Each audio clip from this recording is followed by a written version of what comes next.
সোনায় মোড়া নীল নীল আকাশ, শান্ত দিঘির জলে খেলে রাজহাঁস।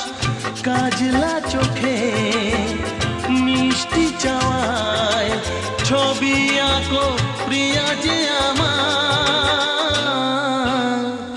অনেক দেখেছি তবু এ সবুজ বাংলাকে সাধ হয় দেখি গো আবার। তোমার মতন এত অপরূপ সুন্দর কাউকে তো দেখিনি গো।